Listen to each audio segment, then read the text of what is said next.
So good morning, everyone, and welcome to our next CEBRA webinar, or as we fondly refer to them, a CEBRAnar. So my name is Jessica May, and I am the acting lead of the Innovation, Legislation and Education branch in the Biosecurity Strategy and Reform Division. So firstly today, I would like to begin by acknowledging the traditional owners of the many lands on which we meet. I acknowledge the traditional custodians of the land we are meeting on. For me in Canberra, this is the Ngunnawal people. I acknowledge and respect their continuing culture and the contribution they make to the life of this city and this region. I extend that recognition to the traditional custodians of all other lands on which our staff and participants are gathered today, and to all Aboriginal and Torres Strait Islanders peoples attending today's event. So before we start, I'd like everyone to ensure that their microphones are on mute and their cameras are off.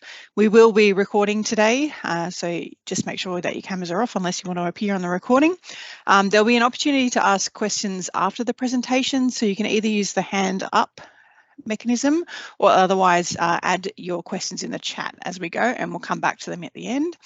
So as a recap, the Centre of Excellence for Biosecurity Risk Analysis, or CEBRA, is a long-standing biosecurity research initiative and plays a vital role in providing the Australian and New Zealand governments with expert biosecurity risk analysis and advice that helps inform a range of biosecurity risk management activities. So today's webinar will feature work undertaken by CEBRA to address the interactions between people and the biosecurity system. So using well-established ideas from economics and how insurance and incentives can be used to fund biosecurity sustainably. So to explain more on this topic, it is my pleasure to introduce today's presenter, Associate Professor Susie Hester, who is a Chief Investigator with CEBRA. So Susie is an applied economist and Associate Professor in the Business School at the University of New England, Armidale. Susie's expertise lies in interdisciplinary research projects in biosecurity and is particularly passionate about maximising value for money from biosecurity budgets. Recent interests have involved reviewing methods and tools available for post-border surveillance and applying several of the tools to Australian biosecurity problems, investigating resource allocation problems in pest and disease management, and understanding the value of passive surveillance and incentives in biosecurity policy. So on that note, I'll now hand over to Susie to get us underway. Thanks. Thanks, Jess. And hello from Anawan country here in northern New South Wales, the land on which the University of New England sits and where I'm presenting from today. So my talk, pardon? Sorry, I thought I had some feedback. My talk today is about a CEBRA project that aims to assist departmental staff design biosecurity policies and regulations that are robust to strategic behaviour and gaming. And as many of you know, this has been a problem for the department in the past, and the fallout can be really expensive to deal with. So the project involves economics and economists applying a newish type of economics to biosecurity problems, and importantly, joining economics and science in a way that improves the implementation of biosecurity rules and regulations. I would like to acknowledge our wonderful project team. Most of them are listed on the slide. Project colleagues are from the University of Melbourne, Monash, the department in Canberra, and even New Zealand MPI. Many of the project team have joined us today, and some will assist with questions at the end.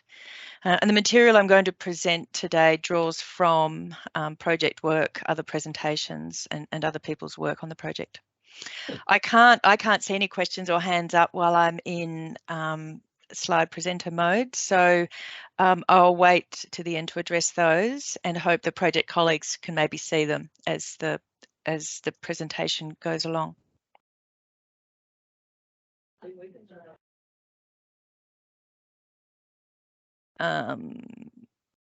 Next slide. So where are we heading with the presentation? I'll start by giving some context to the project, and then we'll cover how economics can contribute to designing policies that are robust to strategic behaviour. This basically revolves around getting the incentives right. So there's going to be a lot of discussion about incentives and use of the term incentive compatible policy design. And I'll explain that in a minute. We'll also discuss the project and the framework that we hope to create and embed in the departmental process to make it business as usual. We'll talk about the case studies that we are using to demonstrate the framework, and I'll end with some concluding comments. Let's start with context for the project. As we all know, pests, diseases and weeds are moved across the globe largely thanks to humans.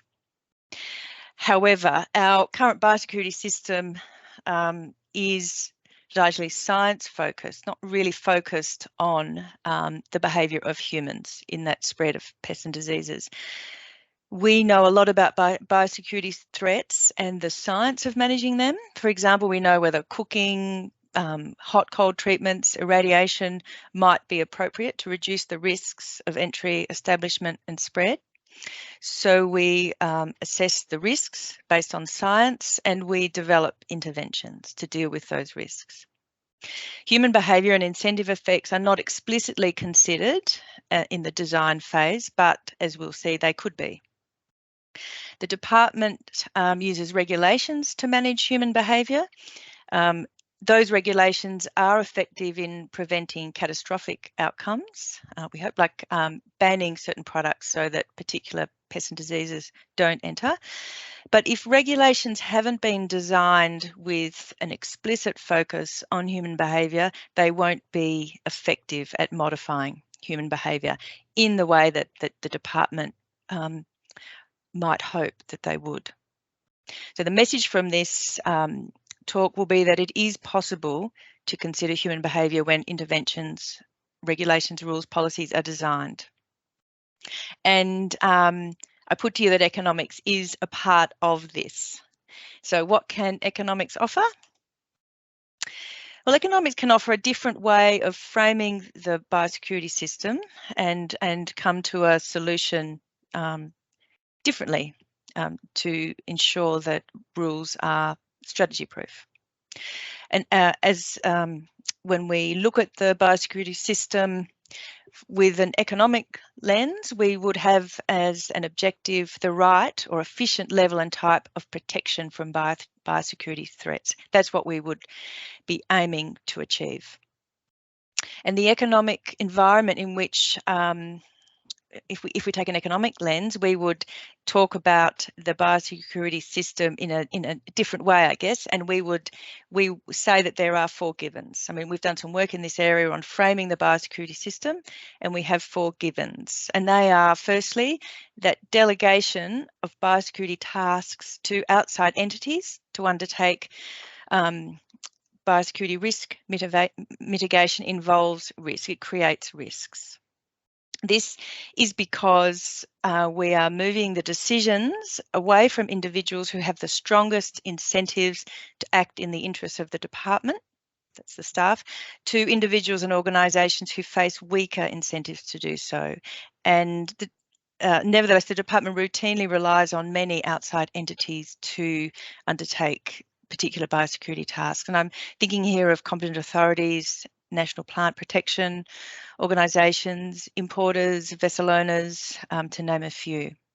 The second given, if we're looking at the biosecurity system through an economic lens, is that stakeholders are motivated differently. And the motivations of many of our stakeholders diverge from those of the department. Thirdly, information needed to determine the most efficient level of effort to put into biosecurity activities is unevenly distributed across all our stakeholders. So some is held by our expert scientists in the department, but some is held by importers, ship vessel owners, members of the public, farmers. And in order to get the biosecurity intervention right and efficient, we need to obtain some of that information. We need to have that information truthfully revealed to us so that we can create the most efficient policy. And a final given is that stakeholder actions can't always be observed. In this economic environment, we we can see that science-based interventions based on, I guess, interventions based just on scientific risk assessment are not enough to deal with the problems that we face. We can't use science-based interventions to align the objectives of the department with the objectives of stakeholders. But the good news is that we could link this expert science with economics and technology with different skills to what we're used to in order to overcome these issues with the biosecurity system and make policies that are strategy proof. What can economics offer? Well, in a nutshell, I guess it can offer assistance understanding human behaviour, and importantly, it can assist with incentives. It's really important to note that any time we create a biosecurity rule, regulation, policy, it comes with an incentive.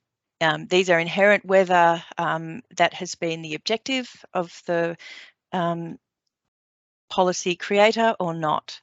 And as we know from our own human behaviour, humans behave strategically. We respond to incentives in rules, whether the rules were designed for that purpose or not. And when incentives are not explicitly considered in rule design, the response of stakeholders can be the opposite of what the rule was intending it be, and this can be costly, and we can look to COVID for many of those sorts of examples. So economics can offer a framework for incorporating incentives into the biosecurity system, and the framework involves using economic theory, particularly market design and principal agent theory, and a process for trialling and refining interventions in a controlled way, so economic experiments. So it's a robust methodology for designing and checking new interventions before they're rolled out. Now, those the illustrations of those two books, I guess, show that they're important in this work. The market design aspect of economics is reasonably new, and the book on the right is quite an accessible way of understanding what that's all about. It's accessible to non-economists, I should say.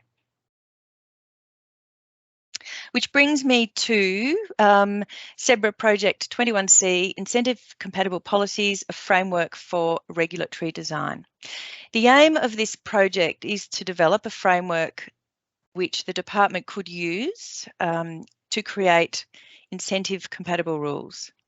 What would these rules look like? Well, they are basically rules where, from the perspective of the stakeholder, taking the desired actions, the good biosecurity behaviour will be better than outcomes available from other choices. So these are rules that result in the best decision for the stakeholder also being the desired one from the department standpoint. And we can illustrate this with a simple decision tree where we have an importer deciding whether to comply with a biosecurity rule or not. Being compliant, so going down this left-hand branch, will cost money in this case because the investment in infrastructure or some kind of treatment will be required, and that will eat into profits. If the importer chooses not to make those investments and to become compliant, but rather chooses to go down the other branch and be non-compliant, exhibit the undesired behaviour, they will face some likelihood of being detected, and if detected, a penalty. And that will also eat into profits. So if we think of the decision making in this way, we need to basically make sure that the left-hand side of this equation is larger than the right-hand side, or that the costs of complying will be less than the probability of detection multiplied by a potential penalty. So the key message here is that to change behaviour from undesired, non-compliant behaviour, we must understand the inducement required for compliant behaviour compared to the cost of not doing the right thing. So we need to understand what motivates stakeholders and acknowledge that motivations are different the motivations of those stakeholders are different to the motivations of the biosecurity regulator, the department. On the left-hand side, I've got some characteristics of the risk creators, and here we're thinking of importers, vessel operators, and passengers. Risk creators are either motivated by profit or avoiding costs.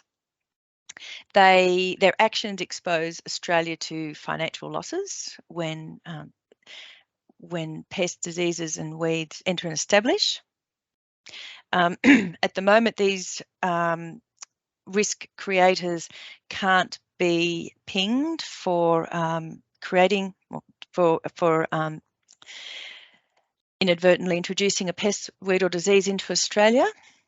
We could argue, we would describe them in economic terms as being self-interested, and Lisa, I'm getting a bit of feedback. Okay, gone now. And these risk creators hold information that we need in order to be able to set the most efficient biosecurity policies from a whole set of available policies. These risk creators will behave strategically, and we can't always observe their actions. On the other side, we have the regulator, the department, who is acting in the national interest, protecting the economy, environment, and society from biosecurity threats. They are responsible and motivated. They're responsible for implementing the Biosecurity Act, and they intervene in the economy to regulate biosecurity risks. So without intervention, motivations of stakeholders will not be aligned with the motivations of the department. They won't be acting in our society's best interests. So the question really is, what will the interventions be that will align the actions of the risk creators with the biosecurity objective? So the framework that we are developing in Project 21C is to come up with something that we can embed in departmental processes that will assist staff create policies that are incentive compatible, where the motivations of the risk creators are aligned with those of the department.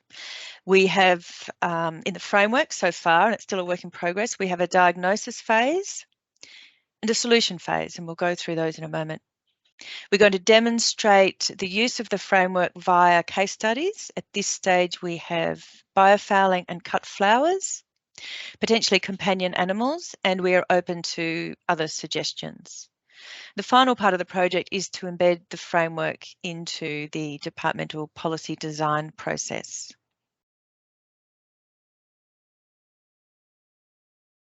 Okay, the diagnosis phase. The first step in the framework is to understand whether the non-compliance that could occur or that you have been witnessing on pathways is actually related to incentives. And in some cases, it may be related to really confusing rules or processes rather than deliberate non-compliance. And you might have, so if you think it is related to strategic behaviour, it might manifest itself as strategic behaviour, deliberate flouting of rules, coordinated behaviour, declaring goods as something that they are not, illegal imports. That there's some of the ways you might be able to tell if non-compliant behaviour is related to incentives is happening. The key questions to ask are is the non-compliance deliberate despite the policy, and what are the potential consequences to the entity from being non-compliance? To answer those questions, there are broadly three things to resolve about the non-compliant behaviour, and they are whether the behaviour results in significant non-monetary or monetary benefits, whether the non-compliant behaviour can be detected, and indeed whether when biosecurity risks are identified, they can be attributable to the risk creator, and whether there are, in fact, any consequences to the entity or the individual from the non-compliant behaviour. And it's also important to determine the scale of the problem, the non-compliant behaviour.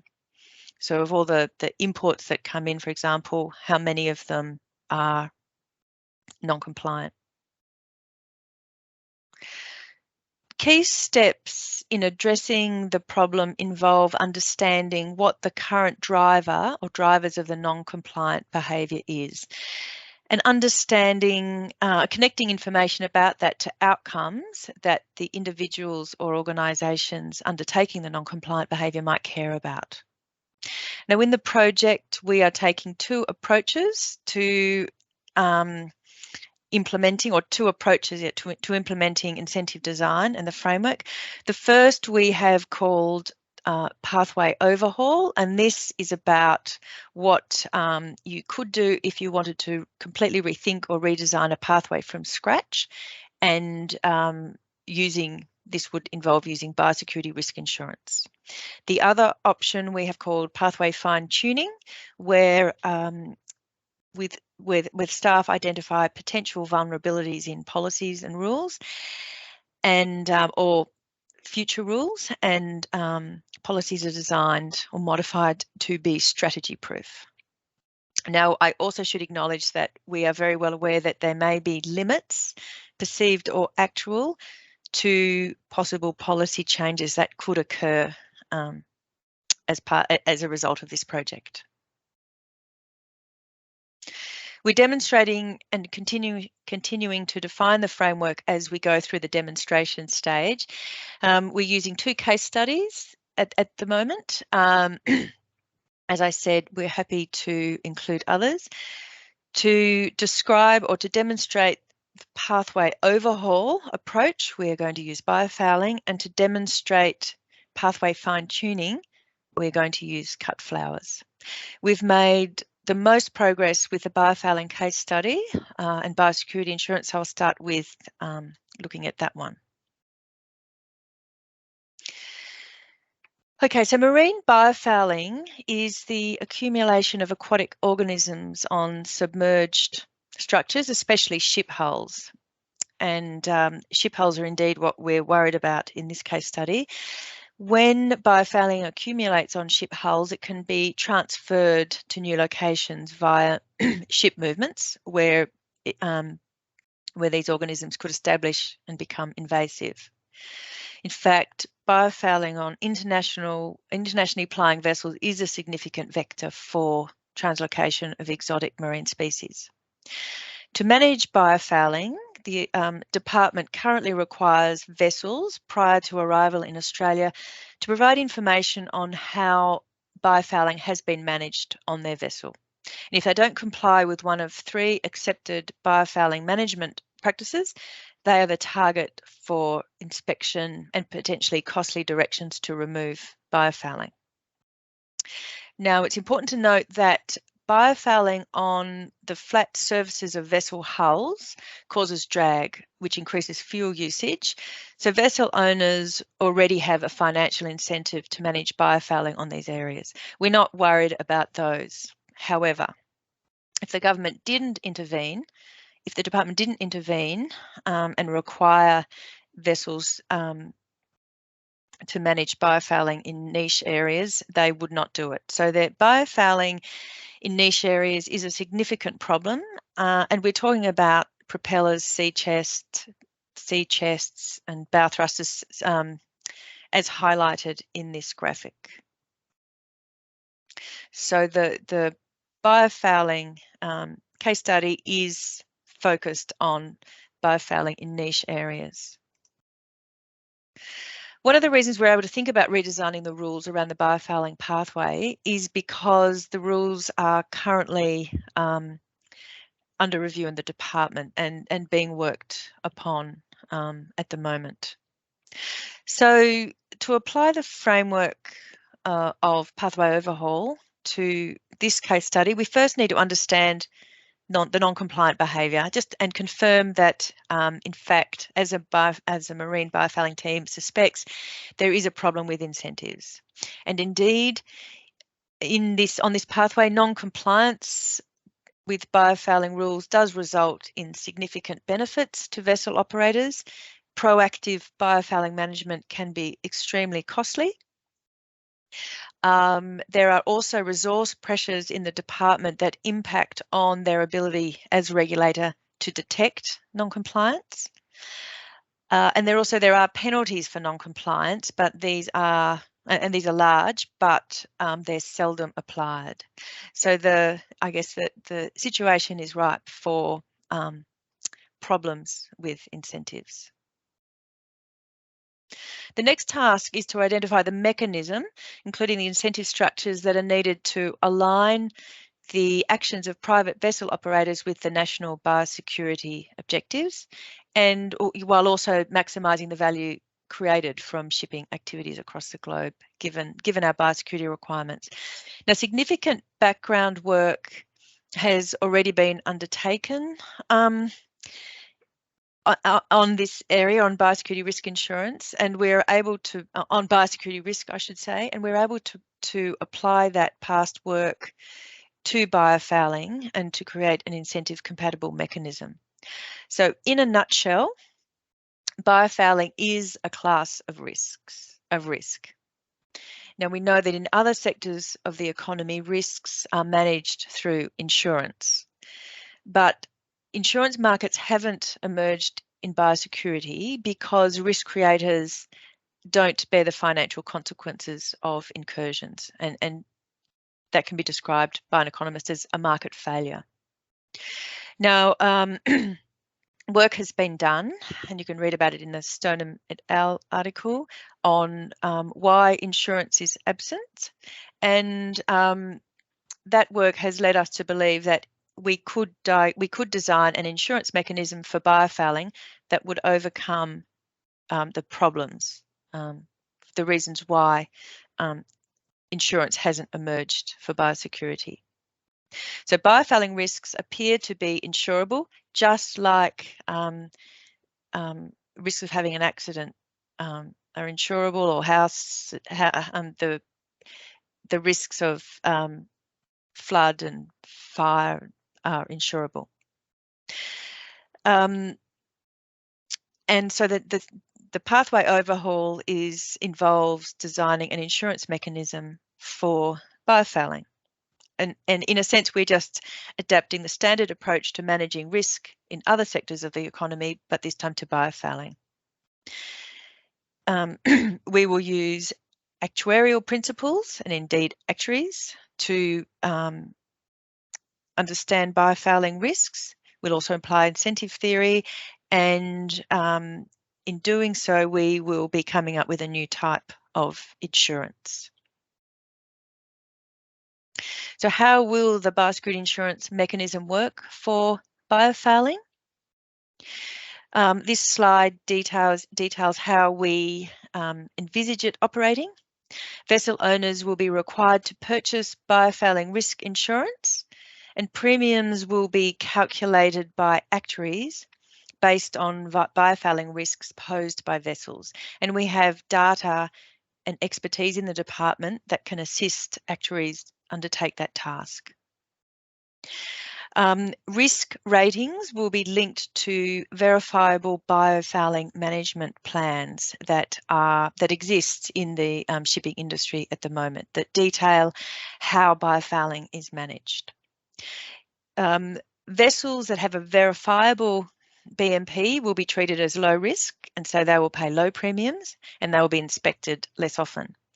Those vessels that do not have a verifiable BMP will be treated as high risk, and so will face high premiums, thus giving an incentive to reduce biofouling risk to Australia. Importantly, the pool of insurance premiums can be used to fund biosecurity agency costs and response efforts, giving a financially sustainable funding model to this part of the biosecurity system.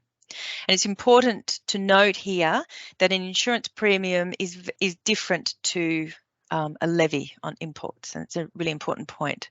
The next step in this work is for our project's actuary, Rui Zhao from the University of Melbourne, to progress the calculation of insurance premiums with departmental staff in the biofouling area. Okay, so now moving on to the second case study, cut flowers. And for this case study, we are looking at tweaking or fine-tuning incentives rather than a full-blown overhaul.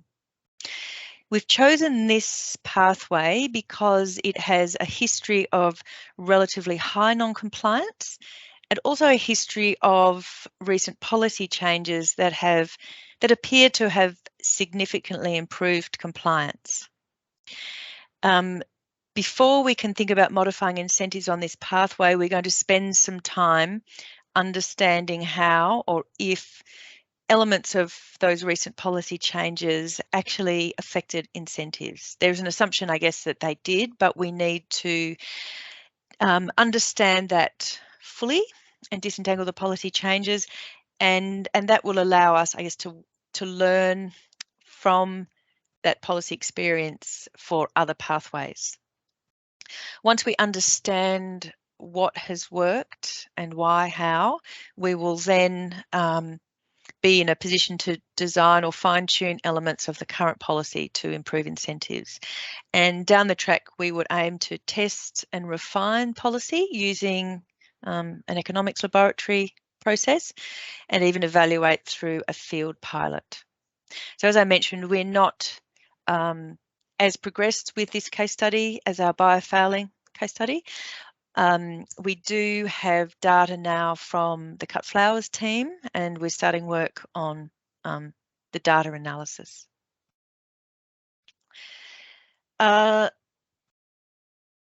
You might recall this slide came up earlier, and the final part of the slide was the final part of the framework we hope to undertake is to embed the framework in the departmental's policy design process.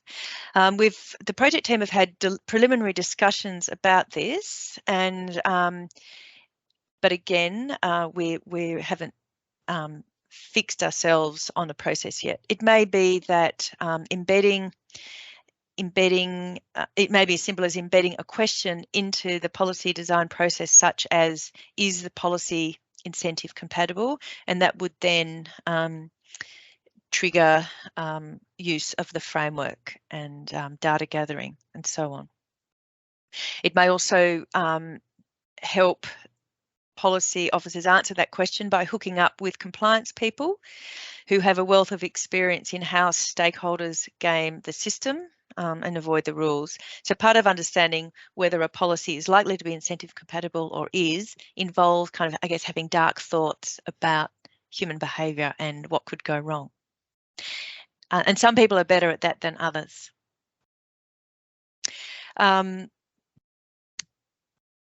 So current staff have the knowledge, scientific knowledge that goes a long way to creating incentive compatible policies, but it's likely that new skills will be required by the department. So, and this is going to be, this will involve actuaries and particular types of economists and potentially technology specialists. Now, I haven't spoken much about the technology side of the case studies, but that will also, technology is a bit of a game changer with creating incentive compatible policies. So yes, watch this space with embedding the framework into the department policy design. And again, there may be limits, perceived or actual, to policy changes. This might, we've had some discussions about how the biosecurity risk insurance framework might fit with World Trade Organization rules. And at a theoretical level, we feel that actuarially based biosecurity risk insurance should be attractive to the World Trade Organization because biosecurity risk and accounting for it is a legitimate component of the costs of imports. Yes, I won't say any more about that. Okay, let me conclude with what you might see as a grand statement about how I view this project, but I really feel that the project offers an opportunity to bring expert science and expert scientists together with a newish type of economics to future-proof the biosecurity system. And I'm thinking there of the biosecurity risk insurance mechanism.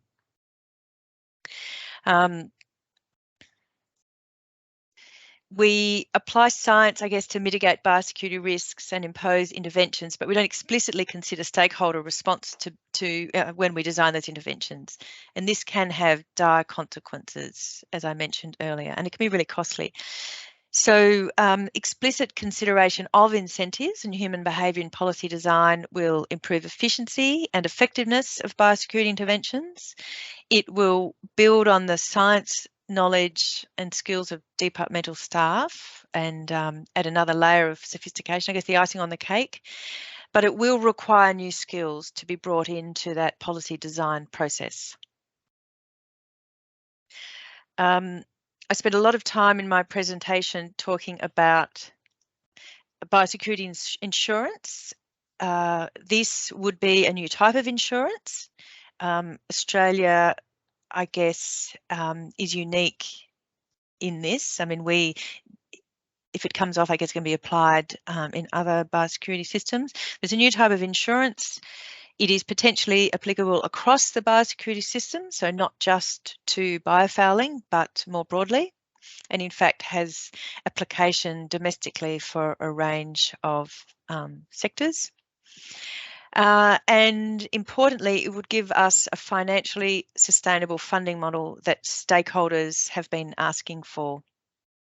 And in my mind, that's a very exciting prospect. Okay, one final slide. I'd like to acknowledge the project team once more. Gary, Arthur and I are working with a fantastic group of staff from the department and with Eugene from New Zealand MPI. And it also includes staff from Cut Flowers team who weren't mentioned on the title slide, but their names appear here: Jess, Angus, Doug and Tasfia. And finally, a thank you to Carl Ing, who left the department several months ago, but who really believed we could do great things with this project. Thank you.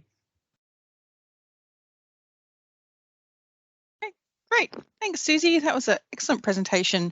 I'd ask everyone, if you do want to ask any questions, if you can put your hand up or add them in the comments, but I'll kick off with the first one. So you're talking about there, is this going to be, Australia going to be the first one to introduce this kind of insurance, or is there other countries using it, and what are they using it for? Yet no one else is going down this track. We've, in our readings of the literature around this, or searching for other examples, there were certainly economists who have, I guess, talked about the possibility at a high level, but never really had done anything with it, I guess. We've been talking about this for many years now. Matt Cavell was one of the did some early thinking on this, along with Gary Stoneham. And I guess those two great minds came together 5 or 6 years ago to kick off some funding, kick off a project that led to this work. We've also discussed over the years the possibility of biosecurity risk insurance or biosecurity insurance with colleagues in New Zealand MPI, but certainly no other biosecurity system is looking at this. And look, I didn't mention earlier, but I guess the biosecurity system has developed the way it has because of the SPS agreement, which has the focus on scientific risk assessment. And so the focus is on being compliant and consistent with that SPS agreement, even though implementing that agreement has huge economic consequences. Fantastic. We've got a question from Richard Gow. Hi, Richard. Oh, we just can't Richard, hear you. I can't hear you. Oh, sorry. Yeah, thanks, Susie. I said, surely this is a quite creative idea. My question is, in terms of insurance, can government be an insurer? Yes. Yeah. Sorry, so at the moment, the government effectively is the insurer of the biosecurity system. But what we're thinking of here is that that would continue.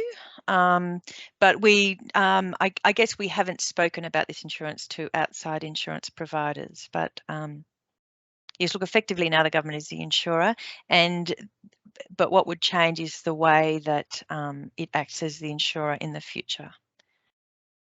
Therefore, if government is insurer, in some way we can treat the premium as sort of a risk penalty. Yes, if that's you exactly compliant, right. penalty less. Yes, if that's you're right. not that sort of things. And also save a lot of work to deal with a commercial insurer and to bring them to the game.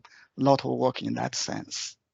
Yes, that's exactly right. So the insurance idea creates an incentive for entities to seek out suppliers, processes that less risky, I guess. So it has those beautiful incentive properties, and which I guess exposes Australia to less biosecurity risk. So the pool of funding that might be needed to ensure the cleanup might not be used as much as you would think now. So you would envisage incursions to be less frequent. Now, can I just say, I think if Arthur is out there and would like to add anything to my responses or jump in, please do so. And also, Tim should be out there to answer any curly questions on biofouling. Thanks, Richard. And another question, sorry. Oh, sorry okay. for more question. Another question is, when you model the, let me think, model the cost and value for stakeholders. Do we or do we consider the conscience for the public good? Do we? I mean, for the market player, not everything is driven by money. No. Some conscience for public good. Can we bring the conscience for public good into the economic modeling? I'm not quite sure I understand your question. Arthur, can I defer to you if you're out there? Yeah, I am. It's a cop-out, I know, but yeah. Perfect. Thanks. Hi, Richard. Yeah. We in principle could bring in something like, as you phrase, a conscience for the public good, so some value that different market players might have for, in some sense, abiding by the biosecurity standards. In terms of policy or regulation design, even if we think a number of different participants might have significant conscience or value on the public good, for a robust policy, in some sense, you're designing for the worst case scenario. And so, in particular, if it's not incentive compatible for the worst case scenario, so the entities that might hold very little value for the public good, it in some sense opens up a loophole for them to profit. And many of the entities are operating in markets. And so if they have a cost advantage by virtue of holding little value for the public good, then they'll expand and tend to push out the people that do. And so from a policy development point of view, really what we're looking at is sort of the worst case scenario where those entities potentially have very little or place very little value on the public good. Thank you. Give opportunity to other participants. Thanks, Richard. Okay, we have a question from Sam Hamilton. He said, do you have an indication of the potential liability involved for insurers for these case studies? And is this likely to require a reinsurance market? Look, Arthur can help me in a minute, but I think, yes, it's likely. There's probably likely to be need for reinsurance. We're progressing with calculating premiums, I think that the question is what the premiums would look like. Interestingly, in California, vessels over 300 tonnes have to pay a levy of $1,000, I think it is, to cover administration costs of biofouling. I think that's my memory serves me correctly. So we don't really know what the premiums would look like, but that number is out there as something that shipping owners pay at the moment. Arthur, do you want to say anything about reinsurance? I mean, here the government, in the case of biofouling at least, is the insurer, and so there's probably at this point limited probably need for reinsurance. But as a general policy tool, though, sort of developing insurance markets where potentially there's a private market for insurance, then those sorts of concerns might arise. But they're not on the horizon for this particular case, though. Okay, great. We've got another question from Stuart, who says, what are the current timeframes for development and availability of the framework? Well, look, we're hoping to speed up the next step. We were hoping to speed this up a little bit by finding some extra money to allow our actuary to Rui to work on the risk rating methodology and to think about premiums. The project at the moment is 2 years with the possibility for a further extension of 2 years. So I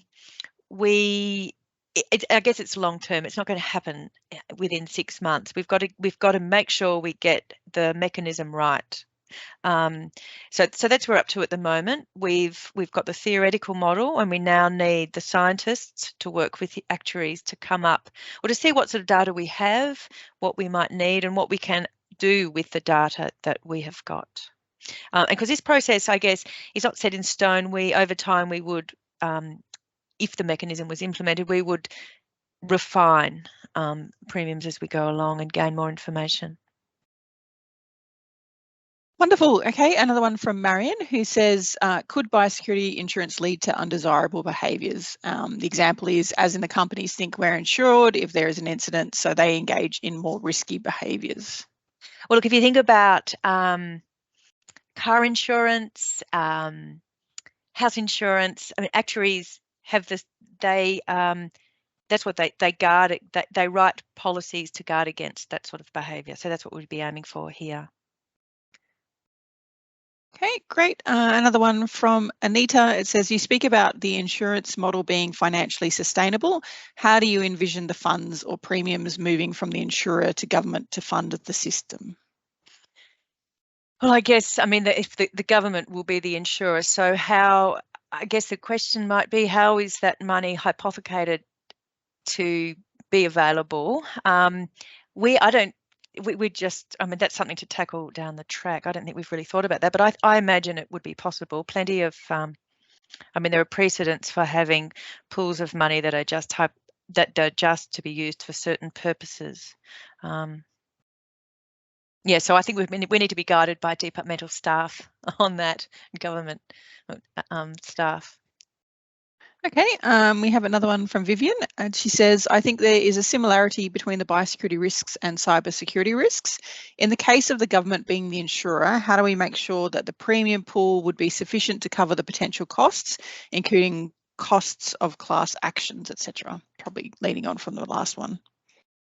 Well, look, so if we set the rule up properly, or the mechanism up properly, the pool of insurance premiums should cover the costs of all the costs involved in managing biofouling, even additional surveillance and some of those response costs. So it sort of dictates as well the efficient level of effort that the government should put in. So I guess it's that's what falls out of the system, those efficiency properties. Yes, certainly biosecurity risks are just like cybersecurity risks. One thing that does spring to mind with Vivian's question is that the talk about the Optus hack has, I've heard in the talk about the Optus hack, I've heard discussions about penalties being too small. and not creating incentives for businesses to properly ensure that data is cared for. So if people are listening at the moment to the discussion, they will hear a lot about the disincentives at the moment. We want to create incentives for data, only the minimum amount of data to be collected, and when that data isn't needed, the data to be disposed of properly. Arthur, do you want to say anything else there? No, other than to largely agree. I mean, both are classical examples of externalities in some sense that protecting consumer data. The firm by its own might not take sufficient measures to protect it, just as to align with sort of broad public interest, just as importers might not take sufficient measures to reduce biosecurity risks in line with Australia's interests. And so in both cases, there's a role for regulation potentially to improve outcomes. Mm. And look, I guess one other thing that's just sprung to my mind is that we've been asked questions in the past by when we've talked about this approach about the lack of data, and so I guess cybersecurity might fall into a type of insurance where there's not a lot of data, or just like catastrophe risk modelling and working with sparse data or incomplete data sets is apparently something that actuaries are really good at doing. So, you know, if people are wondering about how actuaries might actually come up with these premiums given perhaps lack of data, then I'm told that actuaries can do wonderful things with their models and refine them over time. Wonderful. Richard, did you still have your hand up from before, or did you have another question? Oh, yes, another question. Yeah. Yes, for sure. This insurance concept is quite good, but can we apply this concept to modify our cost recovery model? Because for normal cost recovery model, we charge levy, but the levy is even across all players. But now we vary the levy according to compliance level. That's in sense the same as the insurance concept, but much easier. From my perspective, much easier, and also based on our current, cost recovery operation, just adjust levy according to your historical compliance level. Again, based on data, but for data, if we have an issue, that's for issue across all thinking, all models. Look, I think there would definitely be implications for the cost recovery model. Again, we've had some early discussions about that, but the insurance levy could be, I guess, on top of a small across the board levy. So yeah, definitely implications for cost recovery, and we need to make sure that we follow rules in the legislation, I guess, for this sort of thing that I'm not across, but I think we have Dan Presser has come across from the cost recovery group into our team. Arthur, anything to add? I mean, you're sort of alluding to more or less, I think, the sort of mechanism that we're looking to implement, and that you could think of it as a levy that is not the same for everyone, but adjusted for the risk that they pose. But the risk that they pose for a given vessel is not necessarily the historic measure of risk, but the risk that it poses at the time that it's entering Australian waters. Yeah, I've just got a question. Lisa, are you able to answer the one about where the recording will be available after? You're still on the line? Yes, yep. I'll pop that in the chat now if you like. Yep. But basically, in a few days, there'll be a link to CEBRA's YouTube page where the presentations will sit. But I'll send that link out to all the registered participants once we get that link through. Fantastic. And then I've got one last question probably before we have to wrap up from Anita, who says, does the insurance model include scope for a no blame position where there is found to be consequence as a result of a compliant entry? Example is all required measures were taken. We know there is no 100% effective treatment in many cases. Yeah, so look, the mechanism, and maybe I didn't make this clear, we don't attribute the incursion to a particular importer. We don't need to do that. If I imagine it will fall out from the mechanism that there's money there for surveillance to pick up incursions. Once the incursion, a marine biofouling incident occurs, that money, that then triggers money from the pool going to fund the cleanup. So yeah, sorry, I didn't make that clear. There's no, we're not seeking to hold a particular vessel liable for the incursion. Wonderful. Thank you so much, Susie and Arthur, for jumping in to answer the questions. Thanks, I might Arthur. wrap up there. Thank you, everyone, for coming along. And as Lisa said, we'll be sending out the link to the recording shortly in a few days. So thank you very much, everyone. Thank you. Thanks for listening.